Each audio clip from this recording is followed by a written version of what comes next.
దీన్ని బట్టి వేల ఏళ్ల క్రితం భారతదేశ వాతావరణం అండ్ జియోగ్రఫికల్ ల్యాండ్‌స్కేప్ వేరేలా ఉండేదని మనకు అర్థమవుతుంది. లేదా వనం అనేది ఒక ఆధ్యాత్మిక సంకేతమని అర్థమవుతుంది. పశ్చిమ దిశ నుండి వచ్చే ఆపదల నుండి దేశాన్ని రక్షించడానికి ఆదిశంకరులు దీనిని గుర్తించారు.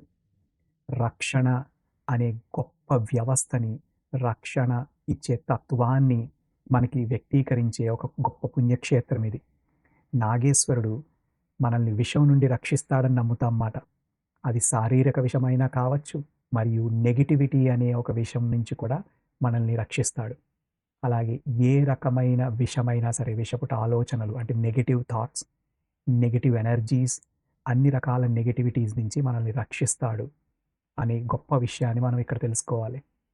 మనం తెలుసుకోబోయే తర్వాతి క్షేత్రం మనందరికీ బాగా పరిచయమైన క్షేత్రం అండి. కాశీ విశ్వనాథుడి గురించి మాట. ఇక్కడ మనం గంగ హారతి గురించి, మణికర్ణికా ఘాట్ గురించి, అన్నపూర్ణ అమ్మవారి గురించి, విశాలాక్షి అమ్మ గురించి, కాశీ విశ్వేశ్వరుడి గురించి, కాలభైరవుడి గురించి, ఇంకా ఎన్నో ఎన్నో గొప్ప విశేషాల గురించి ఎంతోమంది తెలుసుకున్నాం. హిందూ విశ్వాసానికి ఒక కేంద్ర బిందువు కాశీ అని చెప్పుకోవడంలో ఎలాంటి సందేహం లేదండి.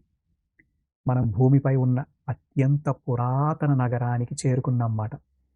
కాశీ, వారణాసి, బెనారస్ ఇలా ఎన్ని పేర్లతో పిలుచుకున్నా అదొక కాంతి నగరం. అదొక దివ్యక్షేత్రం. కాశీ విశ్వనాథుని నిలయం. రాళ్లకు గనక మాట్లాడే శక్తి ఉంటే అక్కడి రాళ్ళు గట్టిగా అరిచేవని చెప్పుకోవచ్చు. ఈ ఆలయాన్ని కుతుబ్ ఉద్ దిన్ ఐబక్ కూల్చేశాడు. తిరిగి నిర్మించారు. ఆ తర్వాత ఔరంగజేబు కూల్చివేశాడు. చివరికి 1780లో రాణి అహల్యాబాయి హోల్కర్ గారు దీనిని పునర్నిర్మించారు. మనం వారి గురించి ఓంకాలం అమలేశ్వరం దగ్గర కూడా చెప్పుకున్నాం. ఆలయ శిఖరంపై ఉన్న ప్రసిద్ధ బంగారు పోతను పంజాబ్ సింహమైన మహారాజా రంజిత్ సింగ్ విరాళంగా ఇచ్చారు. ఈ ప్రదేశం హిందువుల ప్రతిఘటనకు మరియు భక్తికి ఒక ప్రతీకగా నిలబడుతుందండి. పురాణాల ప్రకారం కాశీ భూమిపై లేదని, శివుని త్రిశూలం పైన ఉందని అందరి విశ్వాసం.